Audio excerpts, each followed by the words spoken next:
Sí, hola, buenas tardes. Mi nombre es Gisela Carlos Fregoso. Soy doctora en investigación educativa por la Universidad Veracruzana. Formé parte del proyecto La Pora, que por sus siglas en inglés se traduce al español como Antirracismo Latinoamericano en Tiempos Posraciales, dirigido por la doctora Mónica Moreno desde la Universidad de Cambridge. Soy parte del colectivo Coopera, que significa Colectivo para Eliminar el Racismo en México, y miembro de un grupo de trabajo de la Red Integra, que quiere decir Red sobre Identidades, Racismo y Xenofobia en América Latina y el Caribe. Y el motivo de este video es para señalar o explicar un poco qué es el racismo lingüístico y cómo sucede en México, ¿no? Espero ser breve y ser clara. Primero que nada, antes de la colonización de lo que hoy llamamos América, hay que señalar que no quiere decir que vivíamos relaciones armónicas como los pitufos o qué sé yo, pero, pero sí hay que señalar que sucedió un nuevo orden que nunca se había dado, ¿no? Y ese nuevo orden, que algunos le llaman colonial, ahorita colonialidad, desde otra perspectiva, ese nuevo orden marcó nuevas lógicas raciales que no habían tenido precedentes, ¿no? Y una de esas lógicas raciales tienen que ver con la diferenciación entre personas indígenas y no indígenas, ¿no? Repito, no quiere decir que dentro de las comunidades indígenas no había jerarquía o no había opresión o todo era muy bonito. No, claro que no. Pero las lógicas raciales que suceden a partir de la colonización no tenían precedentes, ¿no? Y parte de esas diferenciaciones raciales, que voy a denominar o me gusta llamar raciales, luego puedo explicar por qué, se dan, bueno, por el lugar donde provenía cada quien, ¿no? Unos venían de fuera, otros no, por la apariencia y la forma de vida, o sea, el fenotipo y la forma de vida, y por la lengua, ¿no? Las personas indígenas, históricamente, hay documentos de Beatriz Garza Corón, de María Bono López, del mismo Guillermo de la Peña, trabajos de Regina Martínez, que nos dicen, que nos demuestran, pues, que uno de los primeros puentes que tuvieron que tejer, que hacer las poblaciones indígenas fue aprender el español, y también por parte de franciscanos aprendieron las lenguas indígenas, ¿no? Pero este aprendizaje, digamos, mutuo, se da en circunstancias y en oportunidades distintas, ¿no?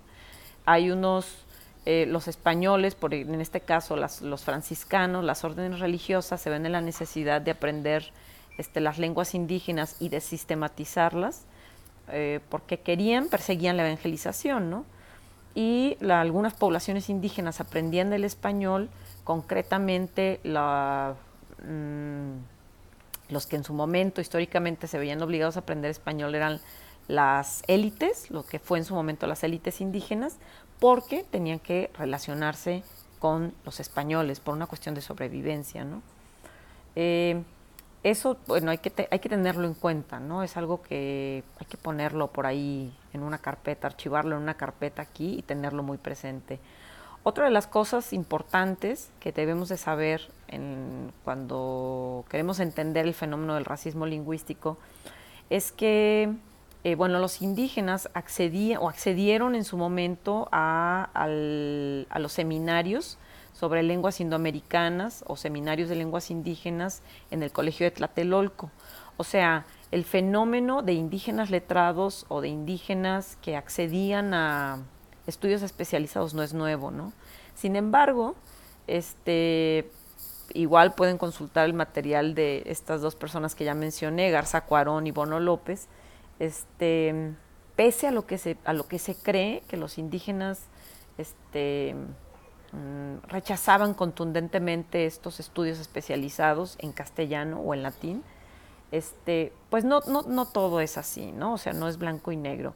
Efectivamente, había indígenas letrados que querían tener acceso a estas cátedras o seminarios en lenguas indoamericanas y en latín y acceso al castellano, pero porque eh, sostenían, pensaban que era una de las formas en que aprendiendo el castellano podían recuperar parte de lo que les habían quitado los españoles, ¿no? Entonces, el acceso a la educación superior era, bueno, no se llamaba educación superior en ese entonces, eso es un término muy nuevo, pero el acceso a estudios especializados por parte de personas indígenas, que podemos llamar una élite indígena, por supuesto, pero esas ganas de acceder a esos estudios especializados tenía un fin. Y tenía el fin de recuperar, o sea, vamos a aprender para ver si así nos devuelven un poco, o ideamos una manera de que nos devuelvan un poco lo que nos han robado, ¿no? Eh, mm, Eso es un dato, es importante saberlo para analizar el fenómeno del racismo lingüístico. Bueno, pasan muchos años, muchas décadas, siglos, y sabemos, ya hay mucha información que así nos dice, que es información pública, lo encuentran ustedes en bibliotecas, en bases de datos públicas, en el internet. Que bueno, después del proceso de colonización, cuando comienza la construcción del Estado, de lo que hoy conocemos como México, o sea, en el siglo XIX, pese a que hay una ausencia de políticas claras y específicas, como por ejemplo ahorita las conocemos,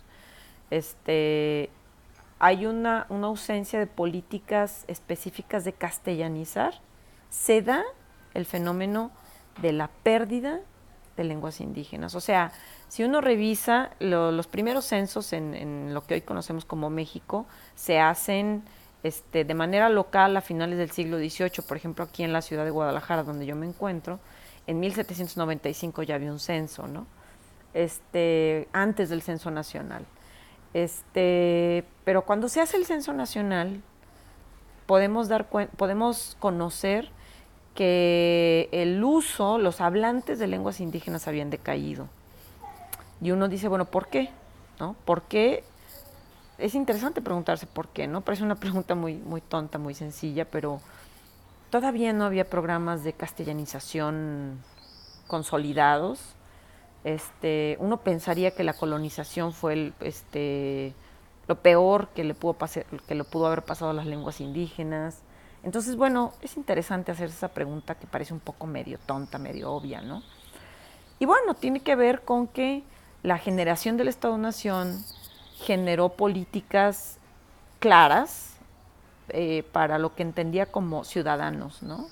Y ciudadanos, o pueblo, ¿no?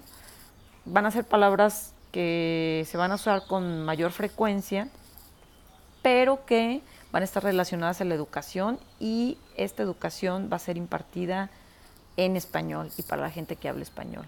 Eso es un factor, ¿no? Para el deceso para la disminución de hablantes de lenguas indígenas en el siglo XIX.